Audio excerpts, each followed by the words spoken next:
내일은 전국이 대체로 흐린 가운데 새벽에 경기 북부부터 비가 내리기 시작해 오전에는 중부지방으로 확대되겠습니다. KBS 1라디오 저녁종합뉴스 아나운서 전주리 남현종입니다.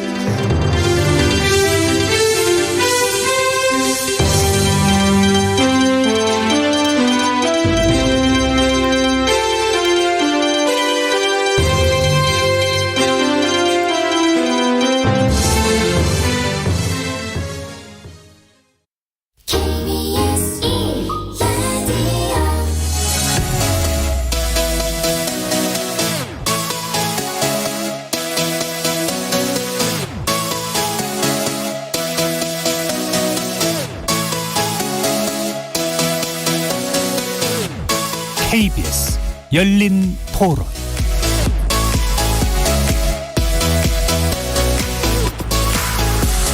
안녕하십니까. KBS 열린 토론 정준희입니다. 더불어민주당은 가짜 민심을 내세워 민생 문제마저 이재명 방탄으로 사물이 할 게 아니라 진짜 민생의 장으로 나와야 합니다. 윤석열 정부에 대해서는 민생은 뒷전, 정치 검찰은 상전이라고들 하십니다. 윤석열 정부는 정치 탄압에 몰두하고 국민의 삶은 각자 도생에 맡겨져 있습니다. 권성동 국민의힘 전 원내대표와 조정식 더불어민주당 사무총장의 목소리 들어보셨는데요. 이렇게 여야 어느 쪽이든 민생을 강조합니다. 추석에 돌아본 민심은 민생에 초점을 두고 있다고 말하죠. 하지만 그 민생이 정말 뭔지, 그걸 어떻게 해결해야 하는지는 보이지 않습니다. 도무지 완화될 것 같지 않은 여야의 강대강 대치 전선은 정치권에 잇따른 고소, 고발과 검경 수사 그리고 기소 등으로 이어지면서 갈등 해결의 수단으로서의 정치는 사라진 듯한데요. 전문가들은 정치의 사법화가 심화되어 있다고 우려합니다. 주요 정치적 갈등이나 사회적 이슈가 정상적인 정치 과정 대신 사법적 개입을 통해서만 결판나는 현상이 이어지면 정책과 정치력이 우선시되기보단 폭로, 고발, 수사, 처벌 등에만 관심이 쏠림으로써 민주주의의 정상적인 운용이 불가능해지기 때문이라는 거죠. 매주 목요일 전직 의원 세 분과 함께하는 여의도 협치의 기술.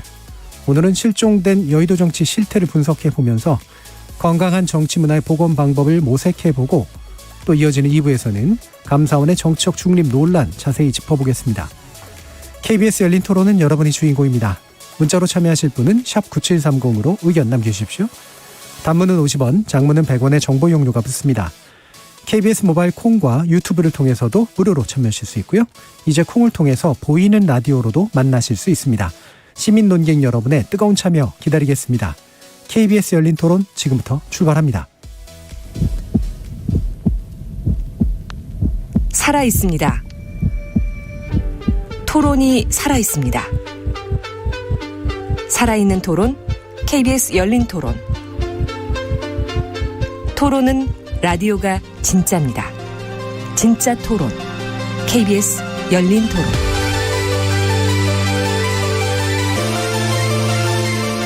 오늘 토론 함께해 주시는 세 분 소개해드립니다. 김영우 전 국민의힘 의원 나오셨습니다. 네, 안녕하세요. 반갑습니다. 신경민 전 더불어민주당 의원 자리하셨습니다. 네, 안녕하십니까. 신경민입니다. 박원석 전 정의당 의원 자리해 주셨습니다. 안녕하세요. 박원석입니다. 자, 추석 지나쳤고 여기에서 이제 민심이 어디로 향하는가 많은 부분들이 이제 관심을 두고 계셨는데 과연 이제 정치라고 하는 것이 이 추석 민심 안에 어떻게 작동하고 있을까 궁금하기도 하고요. 세 분은 또 어떻게 지켜보셨는지도 궁금하기도 합니다. 먼저 김영우 의원님 말씀 주시죠. 네, 이 추석 때 많은 분들, 지인분들 만났는데요. 정말 그 실망이 크시더라고요. 네. 이분들 입장에서는 정말 그 정치권이 말은 민생 하는데 민생을 말만 하고 실질적으로 행동하는 거는 완전히 민생을 내팽개쳤다. 그리고 어떻게 정치를 이 모양으로 할 수 있느냐 이래가지고 정말 화가 머리 끝까지 나셨더라고요. 그리고 김 의원은 요새 정치 안 해서 그런지 얼굴 좋아 보여 막 이러시더라고요. 예. 속은 저도 시커멓죠 사실. 예. 너무 정치가 잘 안 풀리고 예. 이러다 보니까 특히 저야 또 여당의 입장에서요. 굉장히 좀 가슴이 아프고 안타깝습니다. 그래서 이거 이렇게 가다가는 정치 혐오증이 더 확산되겠구나. 정치가 이제 문제를 풀어가야 되는데요. 오히려 정치가 혐오의 대상이 되면 점점 정치는 그 신뢰를 잃어가는 거 아니겠습니까? 예. 좀 걱정입니다. 예. 길을 빨리 찾아야죠. 예. 그래도 속과는 달리 겉은 괜찮으신 거로 평가받으셨나요? 젊어졌다 그러더라고요. 이상하게. 예. 알겠습니다. 또 원거리에 계시니까 그래도 다행히 얼굴은 괜찮으신 것 같은데 신경민 의원님 어떠셨어요? 사실 이 추석 민심 뭐 하는 것이 지금 이제 코로나 전국에서 오래간만에 얼굴들 보는 경우가 이제 이번이 사실은 네. 한 3년 만이죠. 그래서들 얼굴을 보는데 그 우리나라 기술 발전에 따라서 추석에만 얼굴을 볼 필요가 없어진 지가 좀 오래됐고요. 그렇죠. 제가 최근에 대선을 캠프에서 겪으면서 보고 느끼는 것은 우리나라가 유튜브 정치 시대로 들어섰다라는 걸 아주 절감합니다. 그러니까 유튜브로 편이 확 갈라져 가지고 자기 편들끼리만 계속 정보를 교류해요. 네. 이게 추석에도 아마 그런 비슷한 경향이 있고 그래서 오히려 어떤 경우에는 야 우리도 알 것 다 아니까 정치 얘기는 하지 말자. 그 유튜브 정치 전에는 카톡 정치가 한참 또 있었어요. 네. 그래서 저 선거하는 사람들이 전부 카톡을 가지고 했거든요. 그 전에는 이제 물론 핸드폰 정치에서 뭐 3G, 4G, 5G 뭐 이렇게 그 발전돼 와서 우리나라가 핸드폰 정치에서 카톡 정치에서 유튜브 정치로 들어섰고 그러면서 나라가 양쪽으로 확 뽀개진 느낌이 듭니다. 예.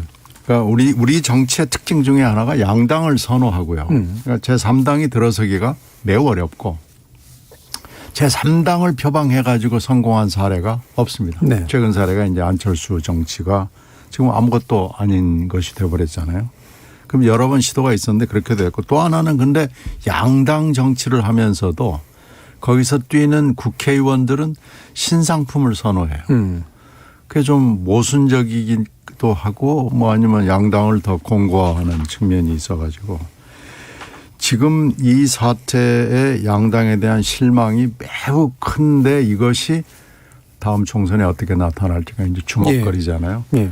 근데 이 양당에 실망하는 이게 아마 이번 추석 민심의 가장 적나라한 거라고 저는 판단하고요.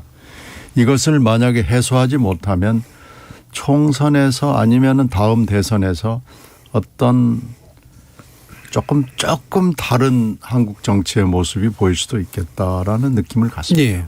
그 보통 과거에도 이제 정치 혐오도 꽤 있었고 양당 정치가 강했는데 아마 제3당이 수시로 등장했던 거는 이제 이른바 좀 뭐 이렇게 무당층이라 그럴까? 뭐 이렇게 좀 혐오증이 좀 몰려 있는 그래서 제3에 대한 선택해 보려고 하는 경우들도 좀 있었는데 이제는 좀 그런 층도 좀 많이 줄어드는 것 같아요.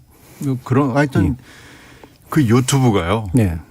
우리가 상상하는 것을 넘어설 정도로 생활에 밀착돼 있습니다. 네. 예. 그래서 하여튼 지금은 젊은 세대들도 입사 시험을 보러 가면서 먼저 유튜브를 두드려 보고 가고요. 그렇죠. 그걸로 배우고 바이든 가죠. 세대는 또 유튜브에서 오락과 정보를 거기서 추구하고 이래서 이 유튜브 정치는 좀 정 교수님 같은 분들이 연구를 해 주셔야 되겠습니다. 예. 그 제가 이번에 느낀 거는 양당 정치 말씀하시니까 예. 정말 양당 정치 많이 존재하고요. 시민사회 영역이 완전히 죽었어요. 네.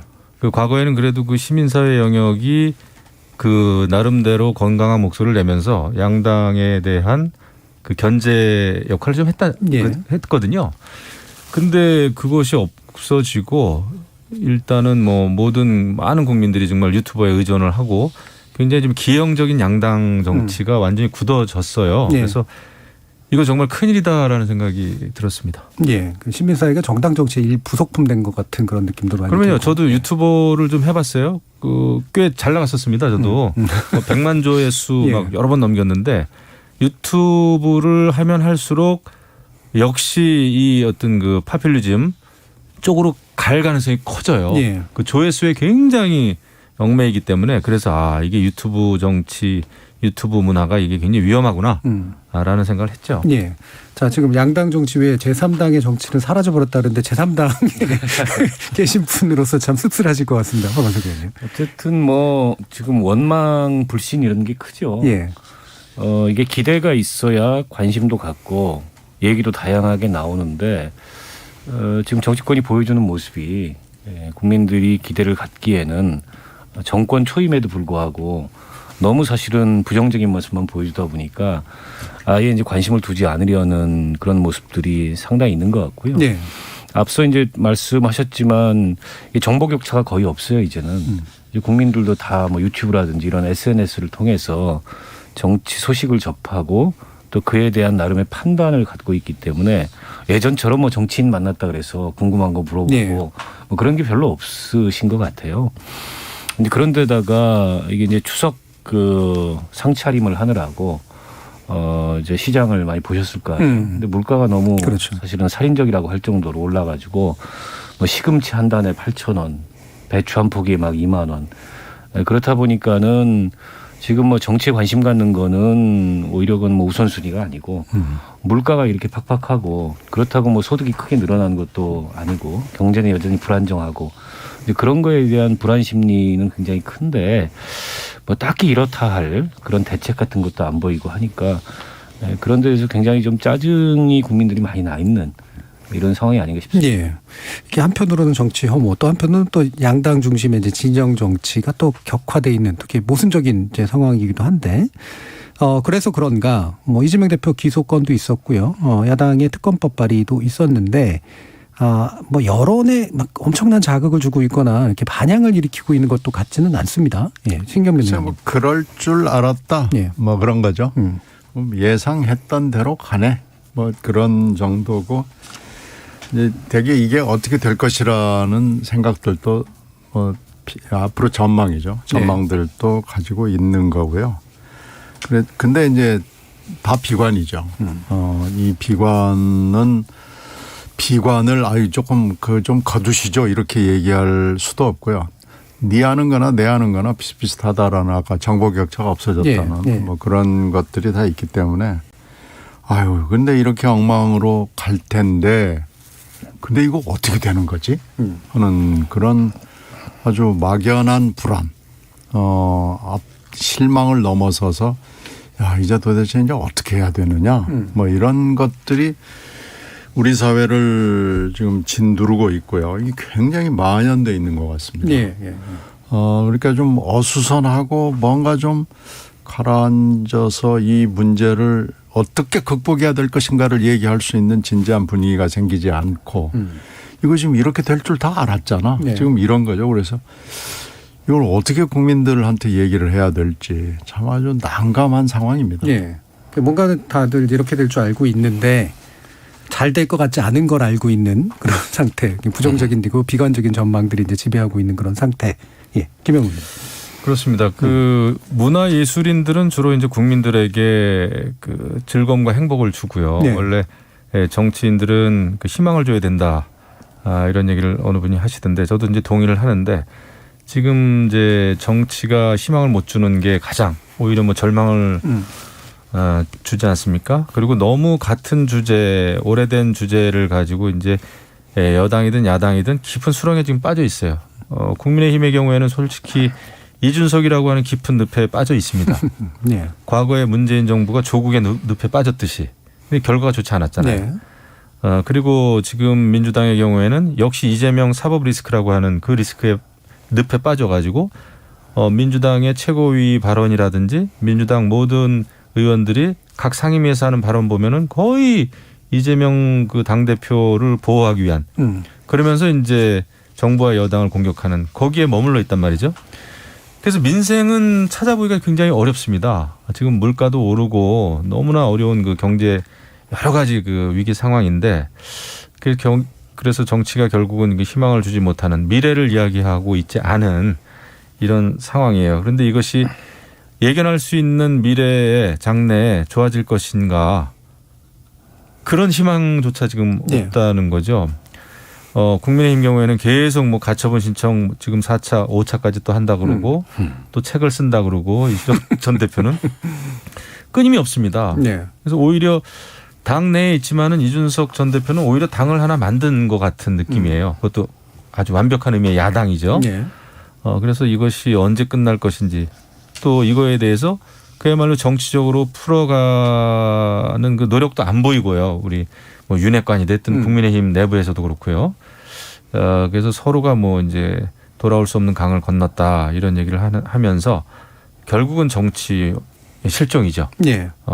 그래서 좀 희망이 없지 않나. 그리고 민주당도 이런 때 야당도 잘해줬으면 좋겠는데 결국은 뭐 김건희 여사 김건희 특별법이라고 하는 초강수를 두면서 여야 협치의 길이 더 멀어진 거 아닌가 이런 생각이 듭니다. 지금 네. 정기국회에서 예산 또 법률 법안 심사를 앞두고 말이죠. 또 국정감사 앞두고.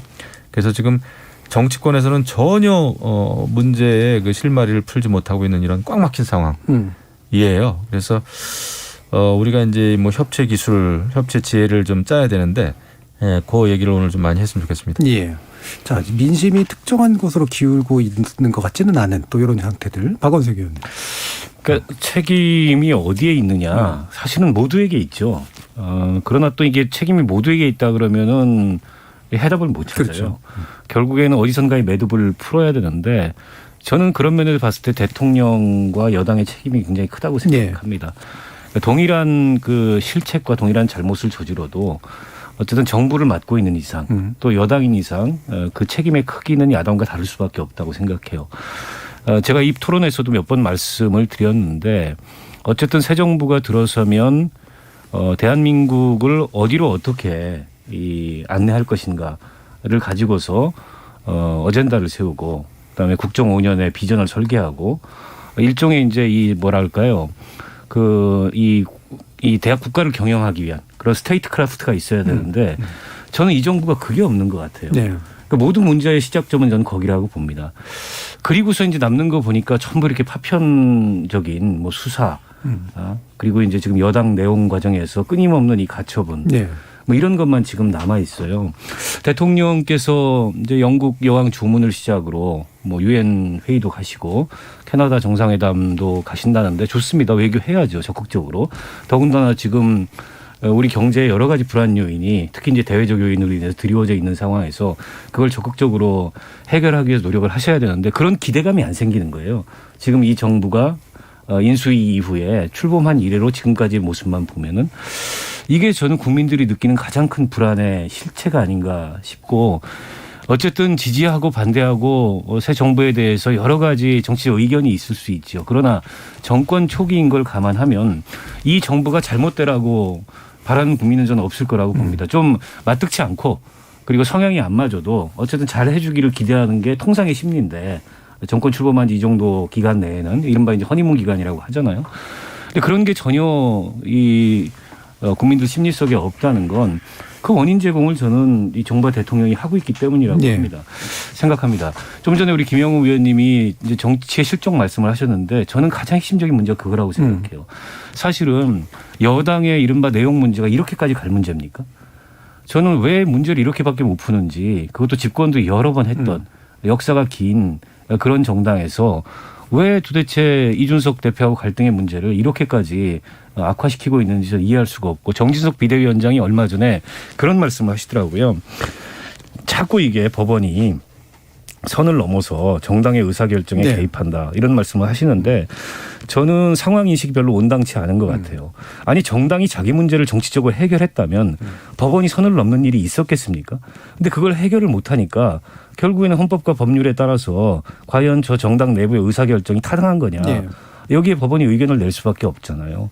그리고 이준석 대표를 겨냥해서 이게 자꾸 문제를 법원으로 가져가는 게 이 옳으냐. 정치하는 사람들은 정치적으로 해결해야지. 저는 그 말씀을 좀 거울을 보고 하셨으면 좋겠어요. 정치하는 분들이 정치적으로 해결을 해야지 왜 문제를 이렇게 악화시키는지 모르겠고요. 지금 야당에서도 어쨌든 그 이재명 대표 이 이른바 사법 리스크 수사 문제로 총력 대응에 나섰는데 물론 뭐 있는 문제, 있는 죄를 덮을 수는 없겠죠. 없는 죄를 만들어서도 안 되고. 근데 그것과는 별개로 지금 야당 대표가 영수회담을 5번 제안을 했습니다. 아니 그럼 뭔가 좀 반응이 있어야 되잖아요. 구체적으로 뭐 몇 월 며칠 몇 시에 만나자라고까지는 아니어도 비서실장에 보고 와서 한번 들어보고 어떤 의제를 가지고 어떻게 할 건지 물밑에 실무적인 대화라도 하고 그런 게 일절 없어요. 그럼 도대체 사정과 수사와 이런 걸로만 국정을 운영할 수 있냐. 그건 국정의 아주 작은 부분일 뿐인데 그런 면에서 저는 이 정부가 어쨌든 이 경세의 전략이 없다. 도대체 대한민국을 어디로 어떻게 안내하려고 하는지, 그리고 대한민국 국민들에게 어떤 나라의 모습을 보여주려고 하는지, 저는 그게 지금 모든 문제의 원인이라고 봅니다. 네. 지금 어떻게 보면 엘리자베스 여왕 조문이 저는 좋은 계기가 네. 될 수 있다고 봅니다. 근데 가는 길에 미국과 캐나다를 같이 보고 오는 거 아니겠어요? 근데 지금 경제 위기는 뭐 너무나 분명한데 이 경제 위기가 지금 외교적 위기하고 겹쳐 보이는 것이 제가 여러 번 말씀을 드렸는데 지금 이미 겹쳐 갑니다. 그리고 거기에 북한 관련도 겹쳐 보이기 때문에 여당의 이 내홍은 저는 대통령이 해결해야 됩니다. 네. 이걸 이렇게 가처분대 비대위로 이렇게 가서는 안 되고, 이것도 대통령이 내 갔다 올 때까지 끝내놔라. 내가 갔다 와서 이준석이가 누구가 만나서 내가 풀겠다. 이런 내부 지침을 주고요. 그래서 끝내고 지금 경제 외교 통일에 관련된 문제를 이번 외교를 통해서 시도를 하고요. 근데 잘 안 될 겁니다. 네. 안 되겠죠. 될 리가 없어요. 예. 그러면 지금 뭐 이자율 문제랄지 지금 금리 문제랄지 환율 문제가 심각한 상황이고 지금 서프라이 체인 문제도 중요하고요. 그러면은 내가 갔다 와서 경제 외교 통일에 관한 한 우리나라에서 최고로 잘하는 사람, 베스트로 내가 이 팀을 꾸려내겠다. 그래서 뭐 장관도 바꾸고요. 바꾸게 생겼으면 청와대도 바꾸고요. 그래서 경제 외교 통일에 관련된 사람들을 내가 그러면 베스트 오브 더 베스트로 하겠다라고 해서 하고요. 그리고 야당 문제는 뭐 갔다 오면은 이제 다 만나게 돼 있잖아요. 네. 그래서 만나서 그렇게 이재명 대표와 만나는 뭐 1대1로 만나는 게 싫으면은 다 같이 만나서 얘기하고요. 그 이 대표하고는 끝나고 나서 뭐 따로 잠깐 만날 수 있는 거고요. 그렇게 해가지고 한번 이 위기를 우리가 같이 극복해 봅시다. 이렇게 메시지를 보내면 저는 이걸로 충분한 메시지가 가고 국민들이 좋아, 그럼 우리 윤석열 대통령에게 한번 기대를 모아보자. 이 좋은 계기가 될 수 있다고 봅니다. 네. 엘리자베스 여왕 돌아가신 건 저는 뭐 그건 슬픈 일이기도 하지만 이것을 우리 국가 운영에 있어서 한번 이용해 볼 수 있는 거 아니냐. 네. 그리고 엘리자베스 여왕 조문 외교도 좀 외교처럼 하고요. 네. 거기 뭐 전 세계 주요한 인사들이 다 모이기 때문에 우리가 달러를 확보해야 되는 일이 지금 굉장히 중요해졌습니다. 네네. 그래서 그 문제도 포함을 해서 지금 미국의 그 메드 인 US이즘, 미국의 애국주의, 경제적 애국주의를 우리가 바꿀 수는 없지만 총선 이후에, 총선이 11월 4일에 있잖아요. 11월 초 총선 이후에는 뭔가 좀 해보겠다는 실마리만이라도 만들어 온다면 국민들이 환호할 겁니다. 네. 그래서 이게 정말 좋은 기회가 아닌가라고 생각이 돼서요. 이런 경제 어떤 그 전략이라고 그럴까? 중장기 단기적 전략을 가지고 한번 해보면 저는 이게 굉장히 좋은 기회가 될 수 있을 거라고 봅니다. 예. 그러니까 만약에 현재 위기를 정말로 심각한 위기로 인지한다면 뭐 너무 흔한 말이지만 이른바 거국 중립 내각 수준의 뭔가 이렇게 정책 결단을 내릴 필요가 있다라는 뭐 실제로 이런 단어를 쓰지는 않으셨지만 그런 생각이 드는데 솔직히 전 대통령의 속내가 어떤 건지 사실 좀 궁금해요. 그 제가 조금 현실적인 차원에서 말씀을 드려보면 역대 대통령들 보면 특히 이제 저희 같은 경우 뭐 저는 뭐 MB 대통령 때 이제 캠프에서부터 쭉 있었으니까요.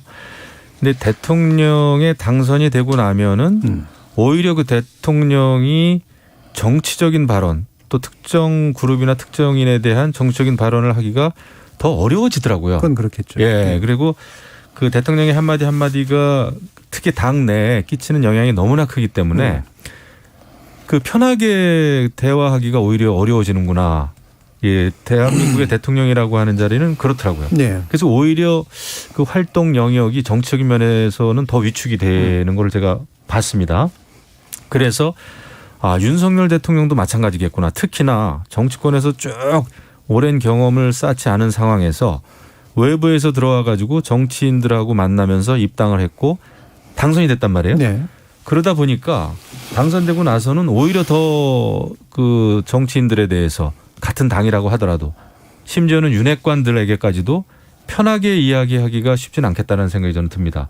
그래서 앞서 여러 얘기가 있었지만 물론 여당인 국민의힘의 여러 가지 내용에 대해서 대통령도 책임이 크죠. 네. 예. 그거는 잘했든 잘못했든 책임이 있습니다. 있을 수밖에 없잖아요. 그죠? 하지만 저는 그 소위 캠프에서부터 계속 중심적인 역할을 해왔던 소위 윤핵관, 그다음에 이준석 전 그 당대표의 잘못이 현실적으로 저는 또 굉장히 크다고 봅니다. 네. 그 문제를 풀지를 못했고, 그다음에 이준석 전 대표가 밉더라도 이준석 전 대표를 어떻게 하겠다는 뭐 전략이 없었어요. 제가 네. 볼 때는 그냥 미운 마당에 윤리위가 이렇게 징계 내리면 이준석 전 대표 끝나겠구나라고 쉽게 생각했는지는 모르겠습니다. 솔직히. 하지만 일이 그렇게 가지 않았죠. 그래서 결국은 그 정치의 실패인데요. 여기까지 왔습니다. 그러면 지금 상황에서 어떻게 해야 되느냐. 이제는 문제를 좀 풀어야 되는데 네. 근데 풀려고 하지 않아요. 지금 결국은 대한민국의 정치, 특히 여당의 정치의 결정은 서울 남부지원이 지금 하게 생겼습니다. 네. 네. 얼마나 이게 비극입니까? 안타깝고. 그래서 저 개인적인 생각입니다만은 저는 그랬으면 좋겠어요. 이준석 전 대표를 윤리위에서 무슨 또 2차, 3차 징계하는 것보다는 일단 비대위가 이제 새로 개정된 그 당원에 따라서 일단은 발족이 됐지 않습니까? 네. 이 법리 이걸 떠나서 그러면 이준석 전 대표도 이건 인정해주고 그다음에 또 당에서는 이준석 전 대표가 경찰 조사 결과 또 무혐의 처리가 난다든지 법적인 문제가 없어지면은 당대표에 또 출마할 수 있는 길은 열어주는 것도 저는 좋다고 봐요. 예, 예. 물론 당내에서 지금 이준석 전 대표에 대한 반감이 굉장히 지금 들끓죠. 당을 이 지경까지 집요하게 이 지경까지 만든 거는 이준석 전 대표 아닙니까? 어떻게 보면. 네. 그 미움은 우리가 이해하지만은 그래도 당이 살기 위해서는 이준석 전 대표에 대한 그런 그 기회나 그런 문은 열어두는 게 좋다. 그리고 이준석 전 대표도 5차 가처분 신청 이런 거보다는 할만치 하지 않았습니까? 예. 그러면 이제 어렵게 매끄럽진 않았지만 발족한 비대위의 역할은 인정하는 게 예. 좋지 않나 이렇게 그러니까 그런 생각이 이 들어요. 부분이 그러니까 뭐 이를테면은 이제 야당이나 이재명 대표 또는 이준석 전 대표에 대해서 뭐 이렇게 책임이 없다라고 생각하는 건 당연히 아닌데 이게 어쨌든 권력을 못 가진 쪽이잖아요. 그러니까 야당 같은 건 안 그러면 이제 뭐 죽게 생겼으니까 최대한 이제 자신의 직권을 쓰려고 할 테고 이준석 대표도 사법부에 어떤 식으로든 의존하려고 할 텐데 그럼 아까 이제 박원석 의원 말씀 주신 것처럼 그래도 뭔가 권력을 쥔 쪽에 이제 구상이 뭐냐가 궁금한데 현재까지 보이는 건 결국은 둘 다 꿇어앉히고 나서 내가 내 뜻을 펴겠다 정도로 이제 읽힌단 말이에요. 제 생각이 맞나요? 제 짐작이? 아니 뭐 앉힌다는 게 그렇게 말처럼 쉽겠습니까? 예. 그러니까 이제 대통령께서 뭐 60 넘어까지 공무원을 하셨고 어쨌든 성인이 된 이후에 검사로 산 건데 그 고시 합격한 이후로 사회생활을 검사밖에 안 한 건데 근데 검사의 일, 그러니까 수사를 하는 일과 국정을 운영하는 일은 너무 다른 일이잖아요. 네. 그건 이제 수사권이라는 칼자루를 쥐고 그야말로 법대로 원칙대로 시시비비를 가르면 되는 게 이 검찰의 일이라면 국정은 그렇게 할 수가 없습니다. 결국 끊임없이 상대와 대화해야 되고 싫든 좋든 상대하고 타협해야 되고 그럼으로써 반발짝이라도 나아갈 수 있는 성과를 만들어야 되고 네. 굉장한 인내심이 필요한 일이잖아요. 근데 지금 대통령께서 당선되신 이후에 지난 4개월 동안 보인 모습은 사실 그런 모습은 저는 없었다고 봅니다. 예를 들어서 이준석 대표하고도 이러저런 자리에서 대통령이 만나기도 하고 여당 대표로서 대화도 나누고 그런 모습도 우리가 봤지만 그게 정말 여당 대표로서의 역할을 존중하고 네. 또 이 국정 운영을 여당이 잘 뒷받침할 수 있도록 대표라는 포지션을 존중하면서 만나는 모습이었을까. 이제 와서 돌이켜보면 아니었던 것 같아요. 전부 가식적으로 느껴집니다. 그리고 뒤에서는 뭐 체리따봉 내부 총질 또 뭐 이 XX 저 XX 이런 게 지금 국민들한테 다 알려져 버렸어요. 그러니까 대통령이 어떤 사람이라는 게 알려지고 있어요. 그런데다가 영수회담 문제만 해도 그래요. 저는 대통령이 이재명 대표한테 축하 전화를 이 정무수석을 통해서 해오신 모습 아주 좋았습니다. 네. 그렇게 저는 정치의 장면을 바꿔야 이제 국민들이 지금처럼 이런 뭐 어떤 불신이나 환멸 이런 거에서 새로운 기대감을 가지고 볼 텐데 그 뒤에 전개되는 상황을 보니까 그것도 그냥 거의 빈말에 가까웠습니다. 언제 뭐 지나가다가 아는 사람 만나면 언제 밥 한 번 먹지라는 정도의 표현에 저는 그쳤다고 네. 봐요. 그리고 솔직히 이야기하면은 대통령이 야당 대표를 보는 시선은 지난 TV 토론 때 대선 TV 토론 때 대통령 후보 시절에 스스로 했던 중범죄자로 보는 시선이 훨씬 더 강한 것 같아요. 네. 중범죄자하고 앉아가지고 무슨 국정을 논하고 무슨 타협을 하고 무슨 협상을 하느냐 이런 시각에 많이 경도되어 있는 거죠. 종합적으로 보면 아직도 검사 시절에 그런 세계관 여기에서 크게 벗어나지 못하는 것 같은데 즉 수사권이라는 칼자루 들고 있으면 어쨌든 그걸 통해서 법치를 바로 세우고 그리고 정의와 불의를 가리고 선과 악을 나눌 수 있다. 근데 국정이 선과 악을 나눌 수 있는 일입니까? 누가 선이고 누가 악입니까? 그런 면에서 봤을 때 저는 대통령의 생각이 굉장히 중요하고 어떤 구상을 갖고 있는지 굉장히 중요한데 그 구상을 국민들한테 보여줘야 됩니다. 정치는 보여주는 일입니다. 네. 그리고 그걸 통해서 리더십을 만드는 일이고 어떤 기대를 만드는 일이고 희망을 만드는 일인데 지금까지 보여준 모습은 없었다. 지금까지 보여준 모습은 오히려 저분이 여전히 이 검찰이라는 칼을 들고 있는 수사권이라는 칼을 들고 있는 검사 같은 그런 모습만 보여준 게 아닌가라는 생각이 듭니다. 저는 말씀하신 내용 뭐 상당히 또 공감 가는 부분도 있고요. 근데 저는 그 야권 특히 이제 민주당에게 그런 또 제안은 하고 싶습니다. 사실 정권 지금 초기인데 네. 윤 정부 출범한 지 얼마 안 됐는데 김건희 여사 특검법을 당론으로 채택을 했단 말이에요. 네. 그걸 발의를 했습니다. 근데 이 정도 되면은 대통령의 입장에서도 영수회담 저는 지난번에도 영수회담 하는 게 좋겠다라고 개인적인 의견을 네. 말씀을 드렸습니다마는 이렇게 김건희 여사 특검법, 김건희 특검법을 당론으로 채택하고 있는 야당에 대해서 굉장히 영수회담이 어려워질 것 같아요. 협치가 어려워질 것 같습니다. 네. 더더군다나 물론 정치 경험이 없다고 해도 정치를 해야 되는 게 맞지만 근데 또 경험이 없다는 게 또 전제가 되다 보니까 그런 걸 돌파해낼 수가 있을까 말이죠. 네. 여야 협치의 기술이 나올까. 지금 소위 영부인이 부인이 특검이 발의되어 있는 상황에서 그래서 그거는 민주당에서도 영수회담을 뭐 5번씩 지금 제안했는데 왜 반응이 없느냐라고만 생각할 것이 아니라 네. 그런 특검 뭐 취하라든지 말이죠. 법안 취하라든지 그런 게 좀 동시에 요구돼야 되는 게 아닌가. 근데 그런 게 이제 사실은 물밑에서 예. 작업이 돼야 되는 거죠. 그렇죠. 근데 그런 거가 지금 전혀 없는 것 같아요. 그래서 강대강으로 갈 수밖에 없는 조건들을 서로 각자 만들어 가면서 하니까 뭐 정치가 안 되는 거죠. 예. 야당도 대통령의 정책 출구를 좀 마련하지 못하고 있다. 출구를 만들어야 이게 돌파구가 생긴다 이런 생각을 합니다. 예. 신경민이요.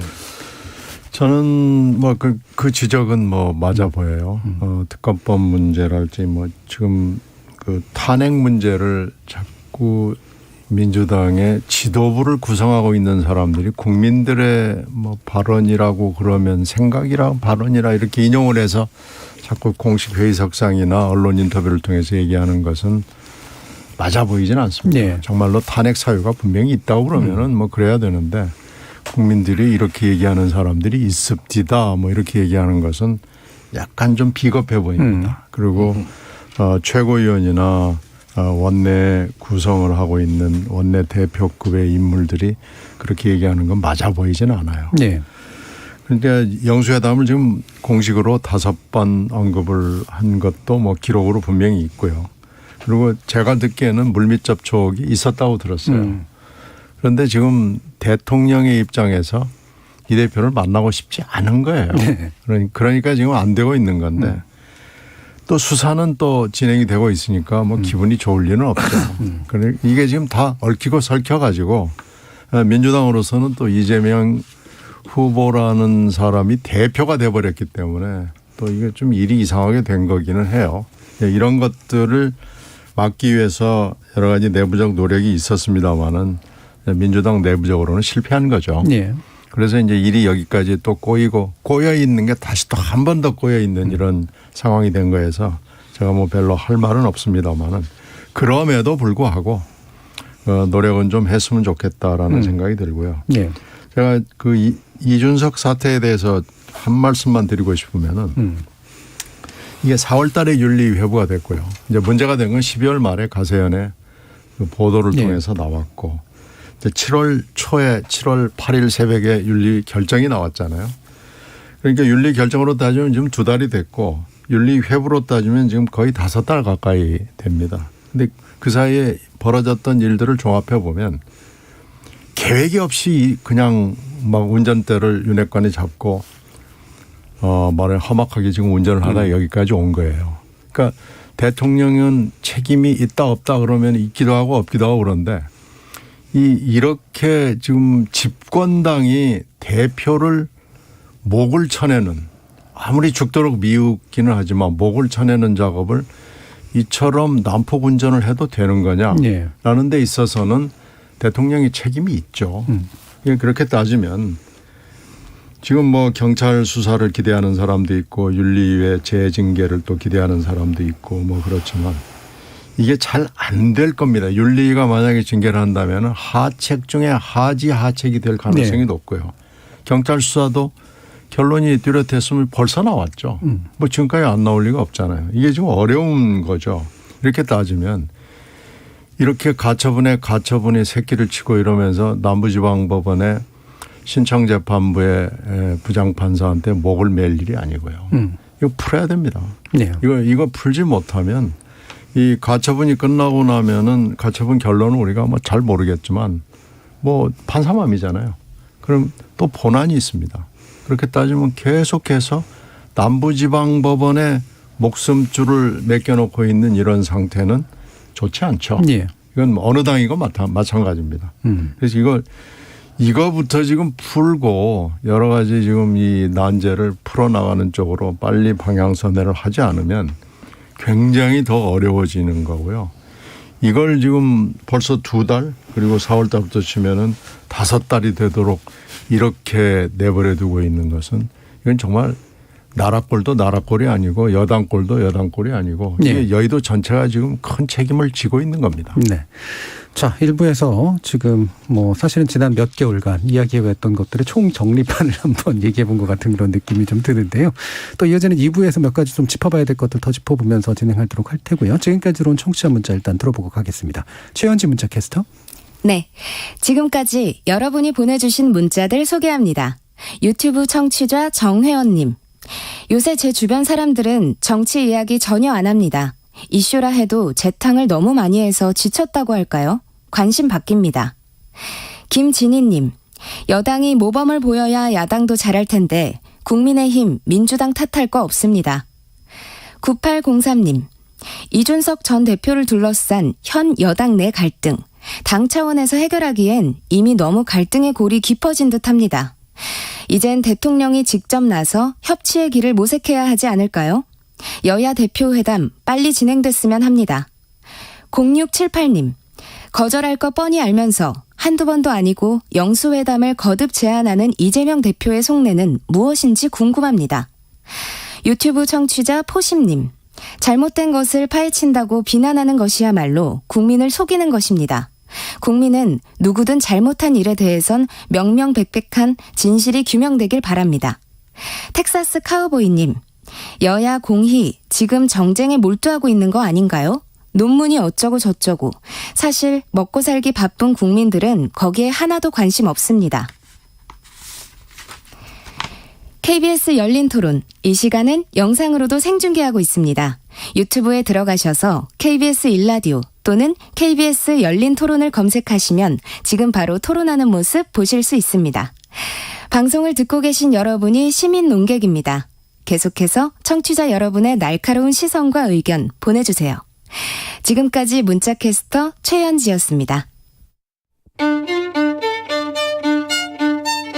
토론이 세상을 바꿀 수는 없습니다. 하지만 토론 없이 바꿀 수 있는 세상은 어디에도 없습니다.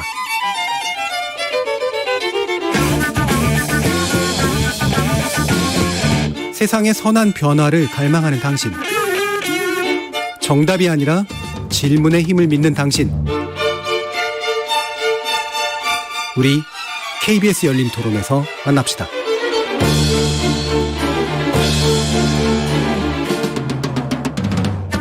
KBS 열린 토론 2부 신경민 전 더불어민주당 의원, 박원석 전 정의당 의원, 김영우 전 국민의힘 의원 이렇게 세 분과 함께 감사원 문제 좀 살펴볼 텐데요. 감사원 본론 들어가기 전에 일부에서 원래 얘기하려고 했던 문제 하나 간단히만 짚고 갔으면 좋겠습니다. 어쨌든 여당의 비대위 체제는 법원에게 맡겨져 있어서 그리고 하더라도 관리 체제가 될 수밖에 없기 때문에 결국 정기국회 국면은 원내대표가 누구냐가 되게 중요할 것 같은데 합의 추대로는 물 건너간 상태가 된 것 같고요. 이용우 의원의 또 이제 재선 유도 의원이잖아요. 원내대표 구도가 좀 어떻게 될까? 이건 김영우 의원님 먼저 간단히 좀 말씀 주시겠어요? 네, 그 추대는 뭐 물 건너갔고요. 네. 그 후보들이 이제 나서고 있기 때문에 경선으로 이제 가는 것 같습니다. 결국 이제 또 윤심이 어디에 있느냐 가지고 아마 그 굉장히 이제 탐색전을 벌일 텐데 실질적으로 윤심이 어디에도 없을 수도 있습니다. 네. 과거에도 보면은요. 근데 이제 서로 이제 그거를 이제 누구에게 윤심이 있다 이렇게 이제 강조를 하고 강요를 해가지고 이제 당선이 되려고 하는 분들이 있겠죠. 네. 어쨌거나 굉장히 중요한 원내대표입니다. 그리고 정말 그런 일이 없어야 되지만 만에 하나 법원의 가처분 결정이 인용이 되는 가처분 그것이 인용이 되면은 원내대표가 또 당대표 직무대행을 그렇죠. 또 해야 되는 네. 입장이에요. 네, 그런 일이 정말 없기를 바라지만 어쨌거나 그걸 떠나서 대야 그 협치에 정말 기술을 발휘해야 될 그런 원내대표이기 때문에 굉장히 그 실력과 경험과 균형 잡힌 그런 시각을 가진 원내대표가 정말 필요하다. 정말 그 비상 상황에 맞는 그런 그 원내대표가 필요하다 이렇게 생각이 됩니다. 예. 이게 아무래도 뭐 원내의 일이니까 결국 국회의원들의 마음을 움직이는 사람들이 중요할 텐데 이게 대충 뭐 윤곽이 좀 보이세요? 뭐 이런저런 분들이 거명이 되면서 뭐 평에 오르는 것 같은데 지금 이제 김영우 의원님 말씀 주셨지만 이번 정기국회가 정부나 여당으로서 굉장히 어려운 정기국회입니다. 일단 국회 의석 구조가 그렇고 또 여야 관계가 지금 완전히 냉각돼서 네. 강대강으로 치닫고 있고 법률이든 예산이든 어떤 것도 사실 야당의 협조를 기대하기가 어렵고 게다가 당내 내용까지 있는 그렇죠. 상황에서 여러 가지 이제 삼각파도를 헤쳐나갈 리더십이 필요한데 아무래도 좀 안정감 같은 거를 중요하게 생각하지 않을까. 왜냐하면 당이 여러 가지 지금 불안정 요소들이 크기 때문에 리더십이나 정치력이나 뭐 협상력이나 이런 게 검증이 안 된 이제 그런 어떤 분보다는 안정론으로 기울 가능성이 높아 보여요. 그렇기 때문에 추대론도 나온 거 아니겠습니까? 네, 그렇죠. 근데 이제 만에 하나 또 윤심 살피기, 윤심 경쟁 이게 일어나면서 이제 여러 명의 그 주자들이 나서고 그 사이에서 윤심이 누구에게 어디에게 있냐 이런 식으로 연내대표 선거 구도가 흐른다면 그거는 거의 저는 망조드는 거라고 봐요. 아마 이제 의원들의 일종의 집단지성이 작용을 하겠죠. 지금 아무리 당이 이렇게 난리여도 그렇다면은 저는 윤심과 관계없이 이 상황에서 이제 경륜과 경험과 또 정치력을 가지고 한편으로는 당을 안정시키고 한편으로는 대야 협상력을 발휘할 적임자가 누군가 이런 것들이 자연스럽게 좀 중지가 모아지지 않을까. 그런 방향으로 모아져야 그나마 지금 여당이 어려운 상황을 헤쳐나갈 수 있지 않을까 싶습니다. 그래도 경륜 있는 사람은 어쨌든 뽑게 될 것 같다. 신경민 의원님. 저는 뭐 민주당이 이 전당대회를 하면서 보여준 거에 좀 실망을 한 사람입니다. 그런데 제가 조금 전에 말씀드렸듯이 지금 4개월, 5개월이 되도록 그리고 윤리위 결정으로부터 2달이 되도록 이준석 사태가 이렇게 오는 거에는 윤핵관의 아무 계획 없음, 준비 없음, 그리고 그 아부 뭐 이것 때문에 지금 여기까지 온 거 아니겠습니까? 그러니까 최근에 제가 좀 실망스러운 건 윤핵관들이 겉으로 살짝 머리를 숙이고 있으니까 초핵관들이 또 나섰다고 그러잖아요. 초핵관, 재핵관 그래가지고. 초선재선. 네. 그래서 뭐 난리를 치고 있다라는 얘기를 들으면서 금방 그 두 분이 말씀하신 그런 조건에 맞는 분이 있는지는 잘 모르겠지만요. 예. 그게 이제 기준이 돼야 될 텐데 그렇게 되지 않고 지금 하는 돌아다니는 얘기 보면 윤핵관의 윤심이 반영된 윤핵관의 마음이 드는 분이 어떤 분 그리고 정진석 비대위원장이 염두에 두고 있는 분 어떤 분이 싸운다고 그래요. 아직 등록을 안 한 분들 중에 한 예. 사람이라고 그러고 예. 또 이제 어떤 분은 윤심은 그런 건 없다 그렇게 얘기하는데 그것은 아닌 것 같고 뭐 윤심은 있긴 있는 것 같고 그래서 그런 조건에 맞는 비슷한 분이 되는 것이 나라를 위해서 또 여당을 위해서 또 용산을 위해서 또 좋을 텐데 하는 생각이 듭니다. 그래서 저희들도 예의주시하고 있죠. 예. 누가 되느냐는 것이 굉장히 중요하고요. 가처분 결정과 상관없이 또 굉장히 중요한 결정이 될 겁니다. 예. 자, 그럼 이제 본론으로 들어가서 감사원 문제를 짚어볼 텐데, 민주당이 정치개입 금지법, 방지법을 발의한 내용인데, 이 부분을 평가하기 전에 지금까지 이제 이 정부 들어서 이제 감사원의 여러 가지 이제 특별조사라든가 특별감사라든가 이런 식의 것들을 쭉 살펴보시면서 어떤 문제점이랄까 이런 게 좀 느껴지셨는지 아니면 정당한 어떤 감사 활동의 일부라고 또 보셨는지 이 부분에 대한 의견 먼저 좀 여쭙고 한번 해보면 좋을 것 같아요. 일단 박원석 의원님 좀 의견 주실까요? 그러니까 뭐 정치적인 감사로 보이죠. 예. 그러니까 거의 이전 정부를 향한 전방위적인 사정 모드로 감사원이 돌아선 듯한 느낌을 받고요. 전현희 이제 국민권익위원장 같은 경우에 좀 물러나 줬으면 하는데 안 물러나니까 결국에는 이제 감사를 동원해서 말 그대로 이제 탈탈 털고 있는데 뭐 식대가 3만 원이 넘었니 안 넘었니 뭐 이런 것까지 사실은 그거는 설사 3만 원이 넘은 게 있더라도 경고하고 끝날 일이지 네. 통상의 이제 감사에서 보면 그게 뭐 저렇게 언론 플레이까지 하면서 이렇게 시끄럽게 법석을 떨 일인가. 그런데다가 지금 서해 공무원 사망 사건 또 북송 어민 사건 이거 다 지금 검찰이 수사하고 있는 사안이거든요. 근데 그걸 또 감사를 네. 들여다보고 있어요. 게다가 이제 백신 수급 뭐 지연 문제 그리고 심지어는 이제 KBS 감사까지 네. 지금 착수를 했는데 어떻게 보면은 감사원을 지난 정권을 향한 사정 또 한편으로는 지금 이제 인적 재편이 있어야 되는데 인적 재편이 원활하지 않으니까 그 인적 재편을 위한 압력. 네. 근데 이런 수단으로 동원하고 있는 것 같은데 이러면 사실은 감사원의 독립성 또 정치적 중립성 이런 것들이 의심받게 되죠. 게다가 최재해 감사원장이 이분이 사실은 그 감사원 내부 출신이고 감사원의 요직을 다 연임을 하셨는데 지난번 국회에서 큰 실언을 했어요. 감사원은 대통령의 국정 운영을 지원하는 조직이다. 그때 사회를 보고 있던 김도읍 법사위원장마저 내 귀를 의심했다. 예. 이런 말씀을 하셨거든요. 감사원장으로 할 수 없는 말씀을 하셨고 저는 저거 탄핵 사유도 될 수 있는 얘기라고 생각해요. 왜냐하면 우리 헌법상 대통령 산하에 감사원이 있긴 하지만 어쨌든 감사원의 강한 독립성을 명시하고 있고 감사를 개시할 때도 감사 후의 결과도 대통령한테 보고조차 하지 않습니다. 예. 그런데 그런 감사원을 대통령의 국정 운영을 지원하는 조직이라고 얘기하는 건 감사원 내부 출신에는 불구하고 감사원의 역할과 위상이 뭔지 이런 것들 좀 망각한 발언이었다고 보고요. 지금 감사원 내부와 관련된 여러 가지 보도들을 종합해 보면 유병호 감사원 사무총장이 이런 전방위적인 이런 감사를 주도하고 있다. 그분이 대통령 인수위의 전무위원으로 들어갔고 어떻게 보면 윤핵관이라고 볼 수 있는 분이죠.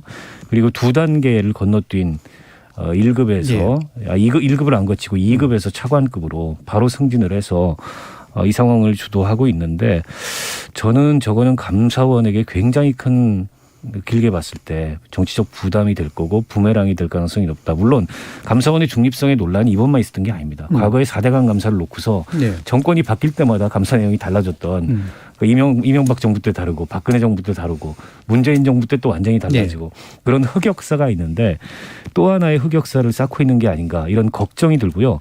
그럼에도 불구하고 이 민주당이 이번에 발의한 법은 말이 안 된다고 생각해요. 그건 제가 자세히 말씀드리겠습니다. 알겠습니다. 예, 그럼에도 불구하고 김영우 의원님. 뭐 결론부터 말씀드리면은 우리 박원석 의원님 결론하고 저도 이제 똑같습니다. 결론만 보면. 예, 결론만 보면은 이거는 전형적으로 감사원 길들이기죠. 그러니까 정권이 바뀌면 여러 뭐 국세청이 됐든 또 검찰이 됐든 경찰이 됐든 지난 정부에 대해서 상당히 뭔가 이렇게 들추려고 하고 소위 이제 적폐청산이라는 이름으로 명분으로 뭔가를 이렇게 하려고 합니다. 역대 정부 정권에서 늘 그래 왔어요. 문재인 정부 때는 그게 아주 셌고요. 예. 뭐 전직 대통령들 다 감옥에 보냈으니까요. 셌는데 제가 볼 때 지금 이제 감사원에 대해서 감사원이 상당히 지금 활동이 많은 것은 제가 알겠어요. 저도 이렇게 보면 정말 다양하게 여러 기관에 여러 부처를 동시다발적으로 들어가고 있구나. 조금 과유불급 아닌가라는 느낌이 좀 있습니다. 솔직히 말씀드리면.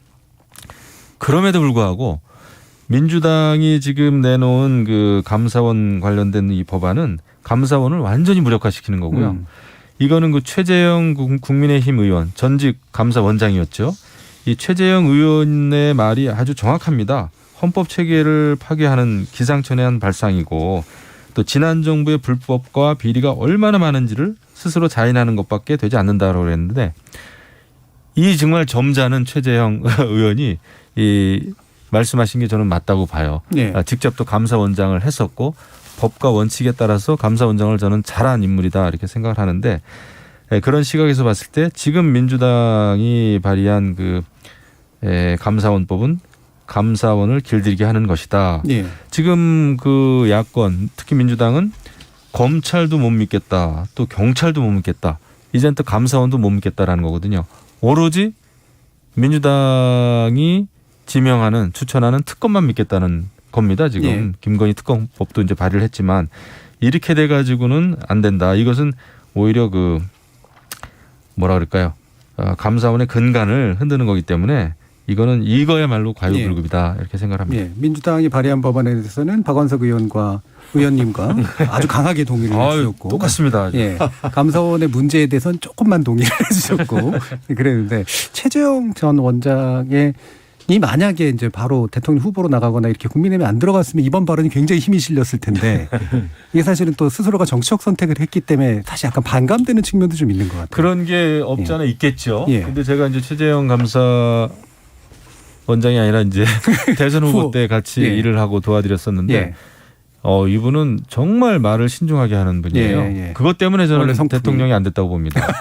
솔직히 말씀드리면 굉장히 신중하고 이 한마디 한마디가 나오기 위해서 고심을 많이 했을 텐데 뭐 여러 가지 우리가 뭐 정치적인 그런 입장을 감안하더라도 이 발언은 고심 끝에 나온 옳은 발언이라고 생각합니다. 충심으로 한 발언이다. 그럼요. 신경민 의원님.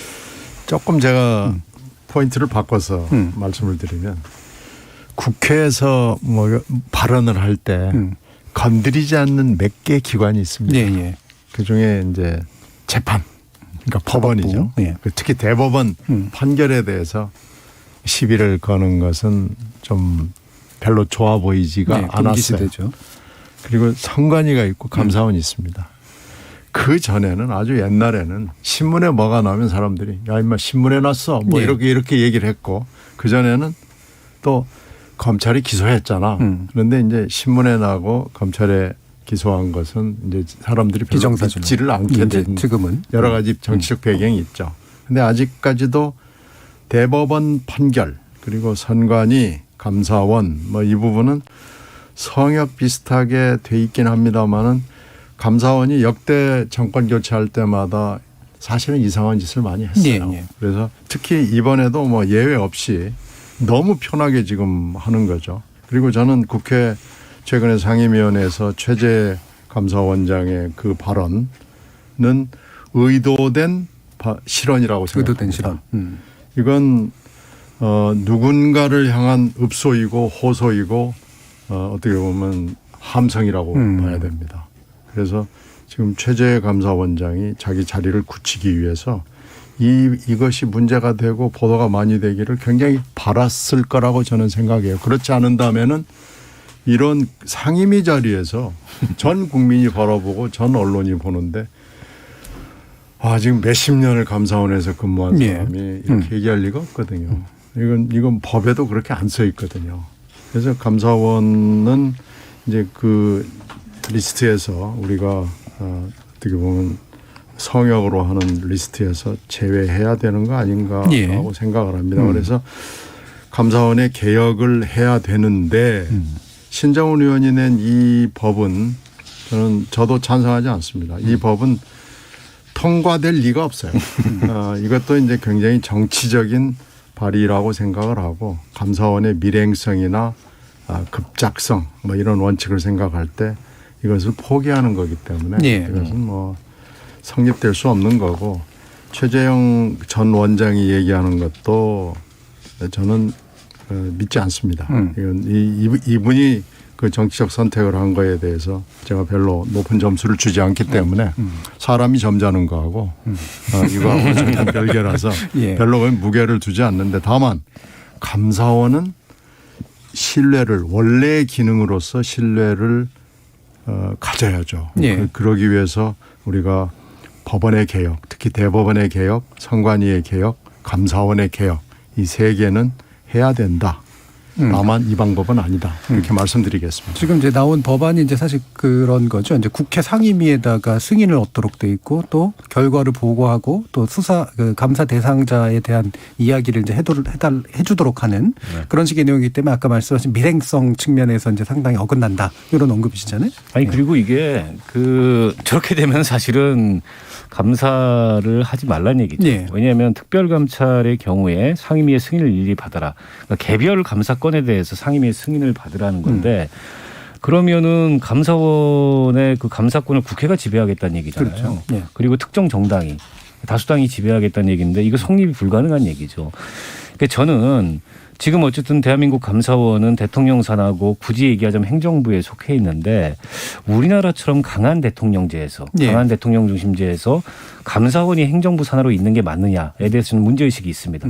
그래서 아예 헌법기구로 독립을 시키든지 많은 세계의 나라들이 그렇게 하고 있어요. 예. 아니면 이게 국회가 정부를 견제하고 감시하는 기능하고 일맥상통하는 측면이 있으니까 미국의 그 회계감사원처럼 아예 국회로 이관을 하든지 예. 그 경우에도 개별 사건에 대해서 미국 국회가 미국 의회가 개입하지 못하도록 되어 있습니다. 예. 철저한 독립성 원칙하에 하도록 되어 있는데 저는 민주당이 일종의 그냥 정치적 슬로건을 법안으로 만들어가지고 낸 것 같아요. 그러니까 저거는 법사위에서 통과는커녕 상정될 리도 만무하고 저런 법안이 상정되면 큰일 납니다. 예. 근데 저걸 당론 채택으로까지 고려하고 있다는 얘기를 듣고서 제가 적지 않게 사실은 놀랬고 실망스러운데 또 하나의 위인설법이죠. 저렇게 하면 저는 안 된다고 생각하고요. 감사원이 보이고 있는 지금 정치적인 어떤 편향된 그런 감사나 아까 과유불급 말씀해 주셨는데 그런 거에 대해서는 충분히 국회에서 비판하고 견제하고 국정감사가 또 다가오기 때문에 그런 장을 활용해서 국민적으로 공감대를 만들면 되는 거지 말이 안 되는 법을 내가지고 오히려 정당한 비판마저 예. 어떻게 보면 좀 무디게 만드는 그런 입법이라고 생각해요. 저는 저거 민주당이 당론 채택 뭐 안 할 거라고 봅니다만 행여라도 저걸 당론 채택하면은 정말 큰 오점이 될 거라고 봅니다. 예. 지금 민주당이 이제 하고 있는 이제 공세 내용 중에 하나가 이제 감사원장 사퇴 촉구 결의안 제출했고 그다음에 이제 이 방지법안이라고 하는 걸 낸 상태잖아요.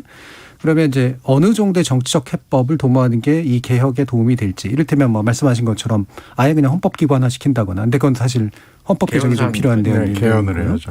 법을 바꿀 수 있는 어떤 측면들이 이제 국회로 뭐 예를들면 할 수 있는가 뭐 그것도 개헌사항이죠. 그렇죠. 네. 예. 이게 또 어려운 내용들이어가지고 어떤 것들을 좀 여론화시켜서 만들어 나가는 게 좀 필요할지 나름대로 또 심경미 의원님 의견 있으세요?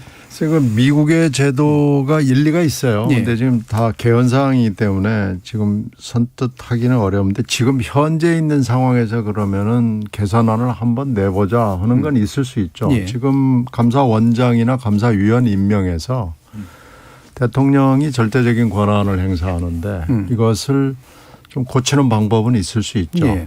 근데 그리고 장기적으로는 개헌을 해서 이것을 감사원을 어디에 두는 게 좋겠느냐. 근데 지금 미국은 보면은 국회, 그러니까 의회에 두긴 두는데 사실은 거기는 뭐 2년에 한 번씩 선거가 있기 때문에 그 정당이 지배 정당이 계속 바뀔 수 예. 있을 개연성이 있고요. 그 회계감사원장이 되고 나면 회계감사원장이 누군지도 사실 잘 몰라요. 그냥 독자적으로 돌아갑니다. 의회하고 상관없이 그 행정부를 감시한다는 그 원리 원칙에 따라서 예. 그 감사원이 그냥 돌아가는 거예요. 그러니까 그 감사원을 그냥 형식적으로 의회에 두고 있을 뿐이지 회계감사원은 그냥 회계감사원 예. 자체적인 독립성을 순수하게 구가한다, 향유한다 이렇게 볼 수 있거든요. 우리도 그렇게 되지 않으면 지금처럼 대통령이 임명하고 감사위원도 결국은 대통령의 영향력하에 있는 사람들이 가고 그러면 그게 행정부에 속하는 것이고 예. 옛날에 청와대에 속하는 것이지 말로는 뭐 우리 감사원은 어쩌고 저쩌고 하지만 그게 전부 거짓말이거든요. 그러니까 레토릭으로만 존재하는 감사원이지 실제 감사원은 그런 것도 아니거든요. 마찬가지로 대법원이나 선관위도 이 정신에 따라서 개혁을 해야 우리가 정말로 존중하고 우리 사회에 어떤 향도적인 기능을 하는 거다. 독립적인 라고 기능을 얘기를 할 수 있는 거지. 지금처럼 하면 말로는 뭐 독립적이고 중립적이고 객관적이고 초연하다 그러는데 실제로는 이 제황적 대통령 제하에서 대통령을 도와주는 예. 대통령의 뜻에 따르는 이런 기관으로 내밀하게 돌아간다고 그러면은 이 형식적으로만 이렇게 돼 있다는 비판을 면할 길이 없죠. 예. 우리나라 감사도 꽤 강력한 기관이잖아요. 회계감사도 하고 감찰 기능까지 또 들어가 있고 그래서. 그 사실 지금 감사원이 벌이고 있는 이 감사 활동 이거를 문재인 정부 하에서 했으면 대단했을 겁니다. 네, 정말 살아있는 권력에 대해서. 근데 그때는 물론 이제 최재형 감사원장 시절에 이제 탈원전 정책에 대해서는 상당히 의미 있는 그 감사를 했죠. 그거는 정말 잘했고. 근데 이제 지금 하고 있는 감사가 이제 정권 바뀌자마자 뭐 서해 공무원 사건도 그렇고 북송 그 어민 그 북송 사건도 그렇고 정권 바뀌고 지금 하니까 지금 현 정부에만 잘 보이려고 하는 거 아니냐 감사원이. 네. 그런 그 오해를 받기가 딱 좋아요. 그래서 이제 민주당이 또 많이 반발하는 걸로 저는 좀 생각이 되는데 그래서 역시 감사원이 지금 철저하게 독립이 안 돼 있구나라는 생각이 드는 겁니다. 네. 그래서 결국 저는 이게 따지고 보면은 결국 양당제도의 잘못이고 현재 권력구조 정당제도 선거제도하고 다 맞물리는 문제 같아요. 이게 지금 감사원 사람들 원장을 비롯해서 감사원 구성원들만의 문제가 아니라 결국 이게 강력한 대통령제 하에서 감사원이 정말 행정부 기관으로서 그냥 이렇게 움직이는구나라는 생각이 좀 들어서 그런 그 제도적인 한계라는 거를 좀 느꼈습니다. 그래서 결국 지금 협치나 우리가 협치 얘기를 지금 계속 합니다마는 그러니까 정치권에서는 협치가 필요가 없는 거예요. 원래 정치가 그런 거니까. 왜 무슨 말씀이냐면 지금의 양당 구성원, 양당 입장에서는 협치를 안 해도 되지 않습니까? 생존할 수 있으니까. 협치는 절실해야 하고 협치가 안 되면은 아무것도 안 돼야 이제 협치를 하는 건데 대한민국의 지금 정당 제도, 지금 선거 제도에서는 협치를 못 해도 지금 선거에 지더라도 4, 5년만 기다리면은 여당이 될 수 있는 가능성이 굉장히 크지 않습니까? 예. 그러다 보니까 조금만 참으면 돼요. 그다음에 여당에 대해서 집중적으로 공격만 하면 되고 야당의 경우에는 그렇기 때문에 이런 제도 하에서는 협치 솔직히 어렵다.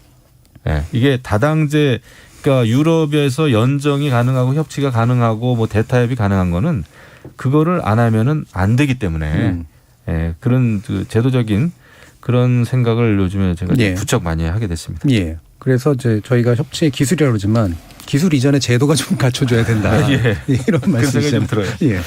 저는 지금 뭐 민주당이 낸 법안은 여러 가지로 문제가 많기 때문에 감사원에 대해서 아주 근본적인 개헌 수준의 대안을 뭐 지금 당장 모색할 수 없다면 핵심은 인사권 문제 아니겠습니까?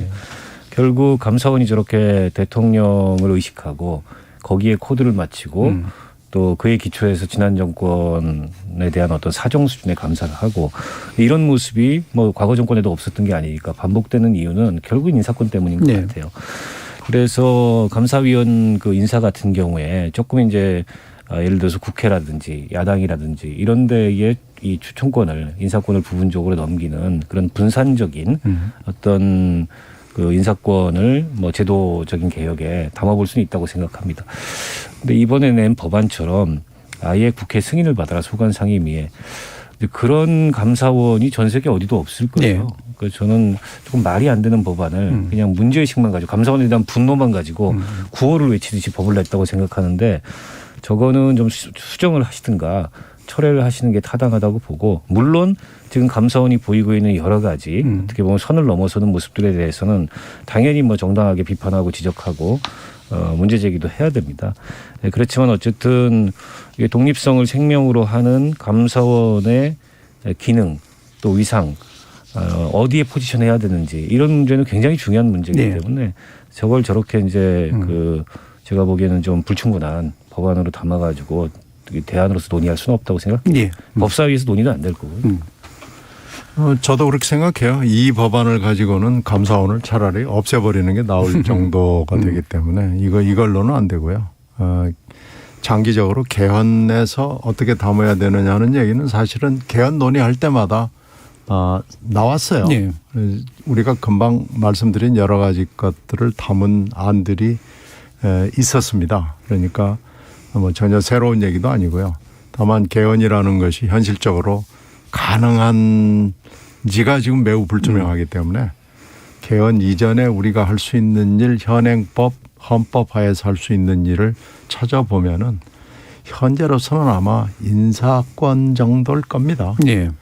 그리고 이제 내부적으로는 감사의 실행에 들어가서 감사의 그 결정과 선택과 운영을 어떻게 할 것이냐는 또 구체적으로 기술적인 문제들이 꽤 많이 있거든요.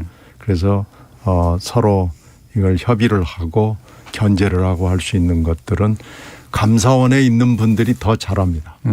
어떻게 하면 지금 현재의 여건에서 독립적, 중립적으로 할 수 있느냐, 객관적으로 할 수 있느냐 하는 것들을 안에서 치열하게 토론을 하고 있고 건강한 목소리들이 있죠. 근데 이제 항상 내부 승진을 하게 되면 이런 문제가 생겨요. 그럼 국정원 같은 경우에도 내부 승진을 한 적이 있었는데 그때 또 부작용이 있더라고요. 그러니까 항상 내부 승진의 욕구나 요구가 있어서 내부 승진을 어떤 정권이든지 간에 권력기관을 해놓으면 또 문제가 생기는데 이번이 아마 감사원이 지금 그런 사례에 해당하는 것 같습니다. 그래서 이것도 역시 인사의 문제로 귀결이 되는데요. 그렇게 되면은 다시 또 외부 기용으로 돌아가게 되고 그러면 다시 또 최재형 원장 같은 사람이 나올 수도 있고 지금 이래서 사실 답이 없습니다. 그래서 결국은 건강한 인사가 되기 위해서는 여러 가지가 갖춰져야 되는데 지금 현재 이 정권 교체기에 뭐가 지금 잘못됐다는 느낌을 진하게 갖습니다. 이게 이제 내부 승진의 문제를 얘기하신 건 내부 승진이 이제 이를테면 감사원 자체 독립성을 원하는 사람들이 능력 있게 승진하는 게 아니라 특정 정부에 충성하는 사람이 이제 딱 승진되는 이런 케이스라서 그런가요? 대통령제의 한계죠. 지난 정부 때 문재인 정부 때는 또 감사원의 감사위원을 했던 인물을 청와대 수석으로 바로 영입을 했어요. 그래서 그런 것도 있을 수 없는 일이거든요. 그렇기 때문에 우리 스스로가 정치권에서 또 대통령실에서도 감사원이 감사원으로서 독립된 기관이라는 거를 지금 사실 인정을 안 하는 것 같아요. 언제든지 감사원을 활용할 생각을 일반 하고 정부기관처럼. 그래서 이것은 그런 거에서부터 이제 문제가 우리 지적이 될 수 있는데 아무튼 뭐 그 감사원이 독립된 기관으로서 역할을 할 수 있도록 이것은 여당의 문제, 야당의 문제가 아니라는 그 문제의식은 꼭 필요하다 생각을 합니다. 자, 오늘 KBS 열린 토론은 그럼 이것으로 모두 정리할까 하는데요. 오늘 함께해 주신 박원석 전 정의당 의원, 김영우 전 국민의힘 의원, 신경민 전 더불어민주당 의원 세 분 모두 수고하셨습니다. 감사합니다. 고맙습니다. 요즘 법치라는 말 참 자주 나오는데요. 법치가 법에 의한 통치를 뜻하는 건 맞지만 사회적 합의의 결과물인 법의 한계 안에서 움직이라는 거지 사사건건 사법행정력을 이용해서 사법부의 판단을 물으라는 건 아니겠죠. 이건 사실 사법정의를 염원하고 민주주의 최후보로서 사법부를 존중해서라기보단 정적을 범법자로 만들거나 최소한 그런 이미지를 들씌우는 게 최상의 여론 전략이라서 벌어지는 일은 아닐까 싶습니다. 그만큼 또 정치가 무능력하다는 말이기도 하겠죠. 지금까지 KBS 열린 토론 정준이었습니다.